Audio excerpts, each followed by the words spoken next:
I'm wondering if you have an outcome, like what is the purpose of this kind of play? What are you trying, what do you hope the child will get? Like in general, the kind of risky building rowdy? If you've thought about that, I'm working on something that I have to think about, like why play risky? Yeah, that's a great question that I guess I always assume that that's implicit, but it's absolutely not. So for me, I mentioned the kind of common or the humbleness, the everyday objects. And for me, that is really critical because when something is designed for play and it's given to a child is like, this is a thing you play with. I think it's a completely different relationship to play and to the design world than when they take something and appropriate it for play.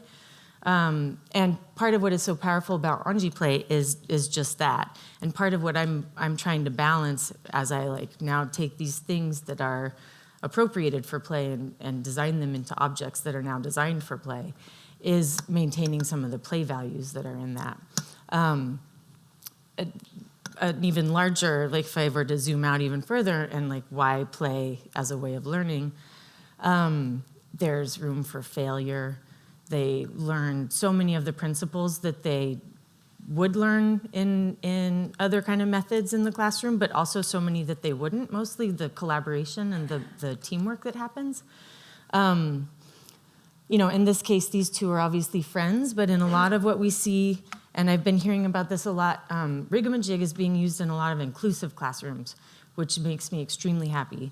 And so kids who are on the autism spectrum are able to play and communicate in a way, communicating through making and communicating through kind of achieving something together. Which I'm hearing from teachers is there aren't those opportunities with smaller materials or with learning without materials, right? And I think that in play also there's a flow. So I was going to show, maybe I may have taken it out. But there's a certain flow that happens where whether or not children in a classroom or on a playground are friends, or know each other, they wind up kind of needing each other in ways. It's very intentional that Rigamajig is too large for one child to do alone. And in fact, I can't really even do it alone. And I try often enough that I get kind of annoyed because I'm like, I just want to test this thing. But so that type of collaborating and what they're figuring out, and the fact that they're figuring it out rather than following instructions, is critical, and again, back to their approach to learning and their experience of what it is to learn, shifts quite a bit. And a lot of the grants that we're getting from through Kaboom are related, it's 21st century, there's of course there's quite a bit of educational jargon that goes around STEM and STEAM and 21st century skills and things like that. And it's things that are learned through play that kids aren't getting anywhere else, I think, so.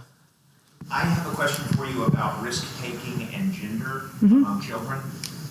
There's sort of I think a false assumption that boys are ready to take more physical risks than girls.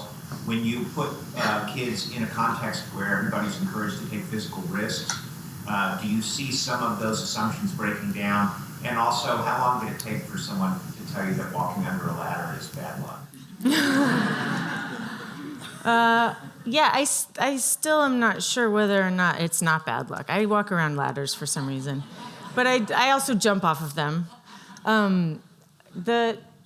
So in my mind, again, the value of playing with things that were not designed for play is one of the easiest ways to remove gender from the play that happens with kids. And with Rigamajig, we see boys and girls engaging in the same way. We see there have been moments in trainings with kind of parks programming people. Early on, I was a little bit more involved in the training, so I don't know if this is still happening because I'm not doing the training anymore, but we had one of the programmers when some girls walked up to the group and the programmer said, oh, maybe you want to play with this. They had kind of a mock kitchen set up. And I was like, why are you doing that? No. And again, it's like that was what they gave to them, right? So there's this, here's rigamajig, and then they walk up and the programmer's like, oh, you want to play with this? And so I don't think it's a kid issue. In fact, I know it's not. And so it's in the same way that, like, when a boy walked up, they didn't offer them the kitchen. I was like, well, if you're going to offer the kitchen to everybody, like, what are you doing here? So, and then in Anji Play, it's amazing how everybody's doing everything. And in longer presentations, I have a video of these girls who are. One is kind of out. It's taking her a very long time to coach herself to jump off of a plank that's, probably this high, and she has the pads. And the plank is held in to the ladder by virtue of its rungs. So nobody needs to hold it. The plank is suspended.